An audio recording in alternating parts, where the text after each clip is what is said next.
ETF index mutual funds నేర్చుకుని stock మార్కెట్లో రాణించాలనుకుంటున్నారా? వెంటనే ఈ నెంబర్కి కాల్ చేయండి. నమస్తే, welcome back to Suman TV. నేను మీ సంజయ్. ఈ రోజు మనతో పాటు ఉన్నారు మోటివేషనల్ స్పీకర్ మరియు సైకాలజిస్ట్ కౌన్సిలర్ శ్రీనివాస్ చెల్లెజ్జి గారు ఉన్నారు. ఆయనతో మాట్లాడి కొన్ని విషయాలు తెలుసుకుందాం. నమస్కారం సార్. నమస్తే సార్. సార్, ఇప్పుడు పిల్లలు ఉన్నారంటే ఇప్పుడున్న ప్రజెంట్ సిచ్యువేషన్ లో ఇప్పుడున్న జనరేషన్ పిల్లలు చూసుకుంటే తల్లిదండ్రుల మాట అసలు వినట్లేదు. కొన్ని కారణాలు ఉన్నాయి సార్. ఏంటంటే తల్లిదండ్రులు గారాబం చేయడం, గారాబం చేసిన తల్లిదండ్రులను చూసి వీళ్ళు తల్లిదండ్రుల మాటలు వినకపోవడం, ఇలాంటివి జరుగుతున్నాయి. అలా కాకుండా వాళ్ళు తెలిసి తెలియని వయసులో చేసే చిన్న చిన్న పనుల వల్ల చాలా ఎఫెక్ట్ అవుతుంటది, చాలా దెబ్బలు తింటూ ఉంటారు. వాళ్ళు తెలియకుండానే కొన్ని జరుగుతూ ఉంటాయి కొన్ని ఇబ్బందులు. అవి తల్లిదండ్రులు తెలుస్తాయి, కానీ వాళ్ళు చెప్పినా సరే పిల్లలు వాళ్ళ మాట వినరు. ఒరే నాన్న ఇది ఇలా చేయకూడదురా, పని ఇలా చెయ్యాలరా, అది అలా చేయకూడదు అని చెప్పిన వాళ్ళు పద్ధతిగా చెప్తుంటే నాన్న ఇలా ఇప్పుడు చెప్తా ఉంటారులే, అమ్మ ఇలాగే చెప్తుందిలే, ఇవన్నీ పట్టించుకోకూడదని చెప్పి పట్టించుకోరు, వాళ్ళు లైట్ తీసుకుంటారు.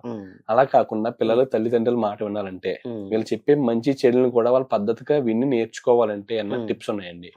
ఫస్ట్ ఆఫ్ ఆల్ ఒక సింపుల్ థింగ్ ఏంటంటే, పిల్లలు తల్లిదండ్రులు కంట్రోల్ ఉండాలంటే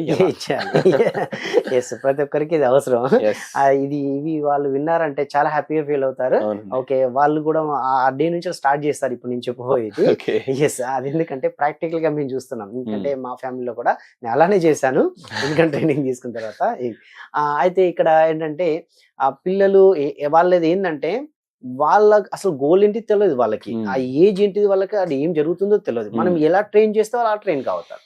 కానీ ఫస్ట్ ఆఫ్ ఆల్ ఏంటంటే ఆ పేరెంట్స్ ఫస్ట్ వాళ్ళు చేయాల్సింది ఏంటంటే ఒక 10 minutes, ఒక 20 minutes, 30 minutes రెగ్యులర్ ఒక టైం పెట్టుకోవాలి. రెగ్యులర్ గా ఒక టైం వాళ్ళకి తక్కువ టైం పెట్టుకున్నట్టయితే ఓకే, వాళ్ళ పిల్లలు కూడా వినడానికి అవకాశం ఉంటుంది. ఆ టైం ఏంటంటే ఇన్వెస్ట్ చేయడం, అంటే పిల్లల పైన. ఇప్పుడు మనం ఏది చేసినా పిల్లల గురించే కదా. ఆ పిల్లల గురించినప్పుడు ఆ 10 minutes వాళ్ళతో మనం టైం స్పెండ్ చేయలేకపోతే మనం ఎవరికొరకు చేస్తున్నాం అది తెలియట్లేదు. అంటే ఎంతసేపు ఎర్నింగ్ కానీ ఇంకా వేరే ఆల్టర్నేటివ్స్ ఏదైతే ఉన్నదో వాళ్ళు అక్కడికి వెళ్ళడం, ఇక్కడికి వెళ్ళడం, వేరే బిజినెస్ అది చూస్తున్నాం. కానీ వీళ్ళకి ఎట్లా ట్రైన్ చేయాలి అంటే వాళ్ళ మా పేరెంట్స్ మైండ్ సెట్ ఏంది, వీళ్ళకి చదివించాలి, ఫీజు కట్టేస్తున్నారు అయిపోతుంది, లేదు వీళ్ళు మన మాట వినట్లేదు, హాస్టల్ ఇస్తున్నారు, అది కాదు, ఒక బాధ్యతలు తీసుకుంటారు అంతే. ఫీజు కట్టేస్తే తను మారడు. వాళ్ళు ఏం చూస్తారు, అక్కడ సబ్జెక్ట్ చెప్తారు అంతే. వాళ్ళు ఏం చెప్పినా వాళ్ళు మారరు. మన ఒక ఎమోషనల్ ఓకే అటాచ్ కావాలి. అమ్మ అంటే ఏంటి, నాన్న అంటే ఏంటిది వాళ్ళకి చెప్పగలగాలి. అంటే అలా ఉన్నప్పుడు వాళ్ళతోని నీకు ఈ రోజు ఏం చేయాలనిపిస్తుంది, ఓకే అది నీ హ్యాబిట్స్ ఏంటిది, ఓకే నువ్వు దీని మీద ఎక్కువ కాన్సన్ట్రేట్ చేయాలనిపిస్తుంది అని వాళ్ళని మనం అడిగినప్పుడు, నాన్న నేను ఇలా ఆడుకోవాలనిపిస్తుంది, ఓకే నాకు డ్రాయింగ్ అంటే ఇష్టం, నేను మా ఫ్రెండ్ అక్కడికి పోయాడు నేను కూడా వెళ్తానా, ఎస్ వాళ్ళ నుంచి అవుట్పుట్ రావాలి. అవుట్పుట్ రావడానికి మనం వాళ్ళతో స్పెండ్ చేయాలి. ఇది మనం చేయట్లేదు. అంటే ఎప్పుడైతే అలా అన్నప్పుడు వాళ్ళకి అది కల్పించాలి. నాన్న నేను నా సినిమా చూస్తాను, నాకు ఇది ఇంట్రెస్టింగ్ ఉన్నది ఈ టాపిక్, నేను టీవీ చూస్తా అని వాళ్ళలో అది క్యూరియాసిటీ ఏంటిది అసలు అని తెలుసుకోవాలి. తెలుసుకున్నప్పుడు ఓకే నాన్న నీకు అన్నది నీకు చేయిస్తాను, వాళ్ళతో ఒక కమ్యూనికేషన్ బిల్డ్ చేయాలి. అంటే ఎప్పుడైతే వాళ్ళతో మాట్లాడుతున్నప్పుడు వాళ్ళకు ఏంటంటే నేను చెప్పిన మా మమ్మీకి నేను ఒక 10 minutes నేను టీవీ చూడమన్నది, ఒక 10 minutes నన్ను సెల్ చూసుకోమన్నది, అలా ఇంట్రెస్ట్ వచ్చిందంటే వాళ్ళకి ఏం చేస్తారంటే మన మాట వింటారు. ఎస్ నాన్న నీకు చెప్పినట్టు నీకు ఇచ్చాను కదా, ఇప్పుడు మళ్ళీ మనం ఇక్కడ స్టడీ, రేపు హోంవర్క్ ఉంది కదా, అంటే వాళ్ళతో ఎప్పుడు కూడా నవ్వుతూ ఒక ప్రేమగా దాన్ని మనం చేయాలి. చేసేటప్పుడు వాళ్ళు ఏంటంటే మమ్మీ నేను ఇలా చదివితే నాకు ఇలా ఇస్తుంది, ఓకే అంటే ఆ ర్యాపో అనేది బిల్డ్ అవుతుంది. వాళ్ళ కమ్యూనికేషన్ లో ఏమవుతుంది అంటే ఆ ప్రేమ అనేది, ఆ ఎమోషనల్ టచ్ నాన్న సరే నాన్న మనం ఈరోజు క్యారమ్ ఆడదామా, ఈరోజు కొంచెం క్రికెట్ ఆడదామా, ఎస్ నువ్వు నీకు ఇంట్రెస్ట్ అన్నావు కదా నువ్వు బాలయ్య అంటే ఈ చిన్నగా అంటే చిన్న నుంచి. ఒకవేళ కొంచెం స్టేజ్ పెద్ద పెరిగింది, వాళ్ళు పెద్ద వాళ్ళతో మనం ఏం చేయాలి, ఓకే నాన్న సినిమాకి వెళ్దామా, పెద్ద వాళ్ళతో కూడా మనం చూడొచ్చు. ఎందుకంటే ఒక సినిమా చూడడం ద్వారా కూడా వాళ్ళకి ఆలోచన వస్తుంది, ఈ హీరో ఇలా అయిపోయాడు, ఎస్ నేను కూడా బాడీ ఇలా బిల్డ్ చేసుకోవాలి, ఎస్ ఇంత రెస్పెక్ట్ ఉంటుందా, ఆ థాట్ వస్తే వాళ్ళు గోల్ సెట్ చేసుకుంటారు. అంతే అది చూసినప్పుడు. అంటే మనం ఎంత చూసినా ఇక్కడ రాదు అది ఆ పిక్చర్ లో. ఆ చెప్పే దాంట్లో ఒక్కొక్కసారి ఏదైనా ఏది డిసడ్వాంటేజ్ అంటే ఫర్ ఎగ్జాంపుల్ వాళ్ళకి ఏదైనా జరిగింది యాక్సిడెంట్ అలాంటిది, అప్పుడు ఆ పేరెంట్స్ నుంచి వెళ్ళి వాళ్ళ యొక్క ఎంత బాధపడుతుంటారు, ఓకే ఏదైనా ఒకరు డ్రింకర్ ఉన్నారు దానివల్ల పేరెంట్స్ ఎలా బాధపడతారు వీళ్ళు చూస్తారు. సో అంటే అమ్మ నాన్న ఇంత బాధపడతారని ఇలా చేస్తే, నేను టైం వేస్తే ఇలా చేస్తారా అనేది అక్కడ వాళ్ళు కనెక్ట్ అవుతారు. ఆ ఎమోషనల్ అది మెయిన్. అయితే ఇక్కడ జరిగేది ఏంటంటే మనం టైం స్పెండ్ చేయడం లేదు.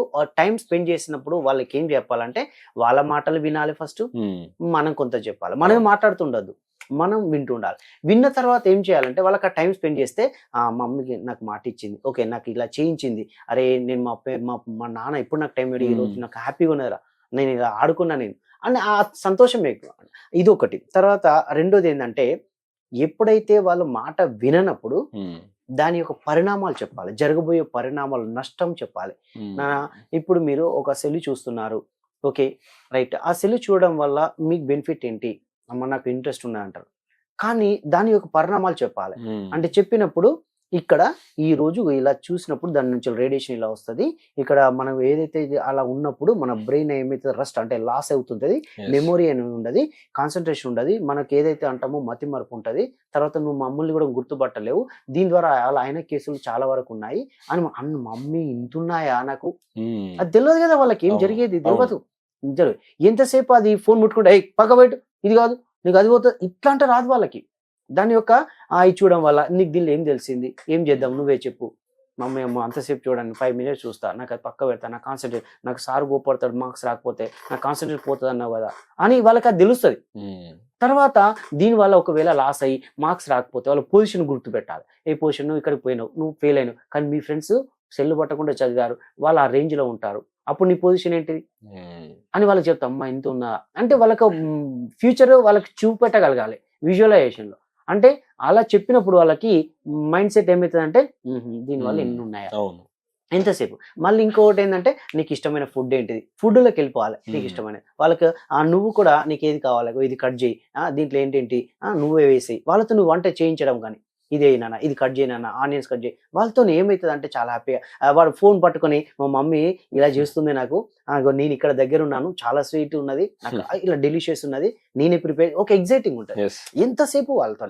అలా అంటే టీవీ చూసినప్పుడు కూడా మనం ఏం చేయాలి, వాళ్ళతో ఉండేది నాన్న ఎలా ఉన్నారా, ఎలా అంటే నా గోల్ కూడా ఇలానే ఉన్నది, నీ గోల్ కూడా అదేనా, వాళ్ళతో చూడగానే దాన్ని డెవలప్ చేయాలి.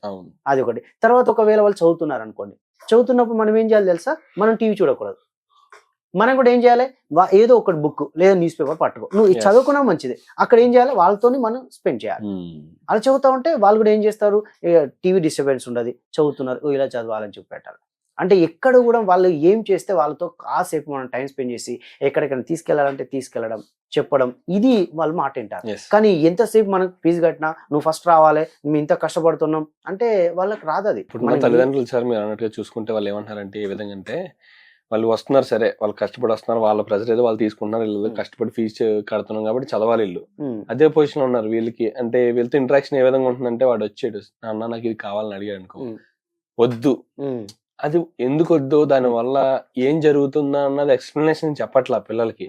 అది స్లోగా మీరు అన్నట్టుగా మరి అన్నది ఇలా కాదురా, దాని వల్ల ఇది ఎఫెక్ట్ అవుద్ది, దాని వల్ల ఇది జరుగుతుంది, అది మనకు మంచిది కాదు, ఇది కొనుక్కోవడం మంచిది కాదని ఒక పద్ధతిగా చెప్పడం లేదు ఎవరు. ఒక సినిమాకి ఏదైనా సంథింగ్ ఏదైనా మంచి సినిమాకి వెళ్దామన్నా పిల్లలు అడిగినా సరే, ఇప్పుడు చూసుకుంటే ఇప్పుడు అడగడం వరకు పక్కన పెడితే అండి, పిల్లలకి తల్లిదండ్రులు ఏదైనా అడిగే అంత ఫ్రీడమ్ కూడా ఉన్నట్లే భయపడుతున్నారు. చిన్న గసిరేడు చిన్న పిల్లలు వాళ్ళు ఏంటంటే వాళ్ళ గసిరింది చిన్నది అవ్వచ్చు వాళ్ళకి, కానీ వాళ్ళ చిన్నపిల్లల మనస్తత్వాలకి ఏదో గసిరింది పెద్దదిగా అనిపిస్తుంది. రెండోసారి తల్లిదండ్రుల దగ్గరికి వెళ్ళి ఏదన్నా అడగాలన్నా, వాళ్ళ ఫీలింగ్స్ షేర్ చేసుకోవాలన్నా సరే పిల్లలు భయపడిపోతున్నారు. ఎందుకు భయపడుతున్నారంటే వాళ్ళు ఫస్ట్ నుంచి ఒకటే ఒక వే ఉన్నది. ఇప్పుడు మార్క్స్ తక్కువ వచ్చినా అరే నీకు ఎందుకు తక్కువ వచ్చినా అడుగుతున్నారు. ఎస్, ఏదైనా ఫ్రెండ్స్ దగ్గర బర్త్డే పార్టీ పోతున్నా ఎందుకు పోయినావు నువ్వు, ఎందుకు లేట్ అవుతుంది అట్లా అడుగుతారు. అరే మనం వాళ్ళకి పంపిస్తేనే కదా వాళ్ళకి బయట లొకాలిటీ తెలుస్తుంది, ఫ్రెండ్స్ అనేది బిల్డ్ చేసుకోవాలి. ఎంతసేపు ఒక స్టడీ మీదనే కాకుండా వీటితో మనం చేస్తున్నంతసేపు స్టడీ ఎలా చేయాలో వాళ్ళకి తెలిసిపోతుంది. ఇప్పుడు ఆ లవ్ పోయింది అనుకోండి, ఆ మళ్ళా మిస్ అయిన బాల్యము ఎక్కడ వాళ్ళు అనుభవిస్తారు. అందుకే ఇక్కడ మనం ఏ టైంలో చేసేది ఆ టైంలో మనం చేసుకుంటూ పోవాలి. ఒకవేళ మన రేంజ్ అదే కావాలంటే ఆ రేంజ్ కి మనం రాకపోవచ్చు, కానీ ఆల్టర్నేటివ్స్ ఉన్నాయి, మనం చేసుకుంటూ వెళ్ళాలి. అదే ఫైనల్, అదైతేనే మన జీవితం అనేది కాదు. ఫస్ట్ నుంచి చెప్పాలి, నీకంటే ఒక ఎబిలిటీ ఉన్నది, నీకంటే కాన్ఫిడెన్స్ ఉంది, నువ్వు ఒక మేజర్ అయిపోయినావు, ఒక నీ థింకింగ్ ఏంటిది, నీ యొక్క హాబీస్ ఏంటిది, నీ యొక్క స్ట్రెంగ్త్ ఏంటిది, వాళ్ళ నుంచి అవుట్పుట్ తీసుకోవాలి. ఎస్, నీకు ఏదనిపిస్తుంది చేసేయి, దానిలో గెట్ అన్ ఎక్స్పీరియన్స్. ఓకే, మీకు ఏదో ఒకటి వస్తుంది, దానివల్ల నువ్వు ఒక రోల్ మోడల్గా పోవాలి. ఏదైనా కూడా అట్లాంటి ఎన్నో ఫెయిల్యూర్స్ అయిన వాళ్ళు కూడా వచ్చేసారు. ఇలా మనం చెప్తా ఉన్నప్పుడు మార్క్స్ తక్కువ వచ్చినప్పుడు కూడా వాళ్ళు ఫీల్ గారు, ఎస్ అప్పుడు తెలుస్తుంది నా లోపం అవును. ఏంటి, నేను ఎంత టైం వేస్ట్ చేశాను, నేను క్లాస్ వినలేదు, ఓకే ఇలాంటివి జరిగినాయి, రైట్ నెక్స్ట్ టైం ఇలా చేస్తా అని వాళ్ళకి చెప్పాలి. నా get okay okay next time అని వాళ్ళకి చెప్పాలి. ఇలాంటి నువ్వు మళ్ళీ తెచ్చుకో, జస్ట్ టైం తీసుకో, నా పొరపాటు కూడా ఉంది, నీతో టైం స్పెండ్ చేయలేదు, నేను ఫీజు కట్టలేదు, ఓకే నువ్వు కొంత సిక్ అయి ఉన్నావు, ఓకే దాన్ని లీవ్ ఇట్ అని వాళ్ళకు పుషప్ చేయాలి. అప్పటికప్పుడు చేస్తా ఉంటే నాకు నాన్న సపోర్ట్ ఉంది, నాకు నాన్న ఇంత నా గురించి ఆలోచిస్తున్నాడు అనే థాట్ వస్తుంది, కనెక్ట్ అవుతారు వాళ్ళు. ఎప్పుడు ఆ ఎమోషనల్ టచ్ కావాలి. అండ్ అంతేకాకుండా సార్ ఎమోషనల్ టచ్ అనేది కొన్ని కొన్ని విషయాలు ఏ విధంగా అంటే ఇప్పుడు ఫోన్ ఉంది, ఇప్పుడు ఫోన్ మొబైల్ యూస్ చేస్తుంటే పిల్లలు వద్దు అంటారు తప్పితే వాడు ఏం చేస్తున్నాడో చూడడం పక్కన పెట్టండి, అదే ఒక విషయం పక్కన పెట్టండి. వాడు ఒక ఎంటర్టైన్మెంట్ సంథింగ్ కార్టూన్ లేకపోతే యూట్యూబ్ లో సంథింగ్ ఏదైనా సాంగ్స్ లేకపోతే మూవీస్ చూస్తాడు అనుకుందాం, కానీ అదే యూట్యూబ్ లో వాళ్ళకి ఎడ్యుకేషన్ పర్పస్ కూడా వీడియోస్ ఉన్నాయి, ఎడ్యుకేషన్ పర్పస్ కూడా ఛానల్స్ ఉన్నాయి. మొబైల్ అనేది ఒక ఎంటర్టైన్మెంట్ గా కాకుండా ఎడ్యుకేషన్ కూడా యూజ్ అవుతుంది. అది తల్లిదండ్రులు వాళ్ళకి చెప్పట్లా. అంటే ఏ విధంగా ఉందంటే ఇప్పుడు పిల్లల విషయంలో ఇది చెయ్యకూడదంటే ఇప్పుడు మొబైల్ అనేది గుడ్ ఎంత ఉందో బ్యాడ్ కూడా ఎంత ఉంది. దానివల్ల దానివల్ల బ్యాడ్ అనేది వాళ్ళకి మాత్రం చూపిస్తున్నారు తప్పితే ఇంట్లో కూడా మంచి నేర్చుకోవచ్చు అన్న విషయం చెప్పట్లా. ఒక న్యూస్ పేపర్ ఉందంటే క్రైమ్ మాత్రమే కాదు సార్, అందులో ఎంటర్టైన్మెంట్ ఉంది, బిజినెస్ ఉంది, ఎడ్యుకేషన్ ఉంది. ఇన్ని పేజెస్ ఉన్నా మనం మాత్రం ఒక క్రైమ్ గానో లేకపోతే సంథింగ్ ఏదైనా మూవీ వచ్చి సంథింగ్ ఎంటర్టైన్మెంట్ ఇది మాత్రమే చూస్తున్నాం. పిల్లలకి ఇది ఒక బిజినెస్ పేజ్ కూడా ఉందరా, ఇది కూడా చదవాలి మనం, ఇది తెలిస్తేనే మన ఇండియా గురించి తెలుస్తుంది, ఎకనామీ గురించి తెలుస్తుంది అసలు అని చెప్పేసి పిల్లలకి చెప్పట్లే. వాళ్ళు ఇప్పుడు అట్లాంటి కేసులు చాలా వస్తున్నాయి నాకు కూడా. ఎందుకంటే వాళ్ళు నేను చెప్పిన తర్వాత మా బాబు మారాడు సార్, ఇలా చెప్పాలి, అసలు ఆర్ట్ ఆఫ్ పేరెంటింగ్ అంటే పేరెంట్స్ కి కొన్ని తెలిసి ఉండాలి ఏం చేయాలి పిల్లలకి మారాలంటే. ఎంతసేపు వాళ్ళకు అంటే బయట ఎలా చేస్తున్నారు వీళ్ళు అలానే చేస్తున్నారు, స్టేటస్ చూసుకోవడం, దాన్ని హోప్ పెట్టుకోవడం చేస్తున్నారు. కాదు, మన ఒక్కొక్క స్టాండర్డ్ ఒక్కో విధంగా ఉంటది కదా, రైట్. కాబట్టి ఒకరికి గుడ్ బిహేవియర్ ఉండొచ్చు, కొందరికి ఏమో హార్డ్ వర్క్ నేచర్ ఉండొచ్చు, కొందరికి ఏమో మార్కెటింగ్ లో వెళ్ళాలని ఉండొచ్చు. ఎస్, వాళ్ళ ఒపీనియన్ తీసుకొని వాళ్ళతో షేర్ చేసుకుంటే definitely they can be. Sir major గా చూసుకుంటే నాకు ఒకటి అర్థమైంది సార్, ఒక ఫోన్ వల్ల ఎన్ని ఉపయోగాలు ఉన్నాయో అన్ని నష్టాలు ఉన్నాయి. కానీ తల్లిదండ్రులకి పిల్లలకి తెలిసింది ఏంటంటే దీని వల్ల నష్టాలు మాత్రమే ఉన్నాయి అనుకుంటున్నాను. కానీ ఫస్ట్ ఆఫ్ ఆల్ తెలుసుకోవాల్సిందల్లా పిల్లలు కాదు సార్, మేజర్ గా ఇప్పుడు పేరెంట్సే తెలుసుకోవాలన్న ఉద్దేశం నాకు వచ్చింది. ఏ విధంగా అంటే వాళ్ళు ప్రాపర్ గా తెలుసుకుంటేనే పిల్లలకి ఏదైనా చెప్పగలరు. వాళ్ళు సంథింగ్ వాళ్ళ దగ్గర ప్రాపర్ ఇన్ఫర్మేషన్ ప్రాపర్ నాలెడ్జ్ లేనప్పుడు వాళ్ళ తప్పు కూడా లేదు.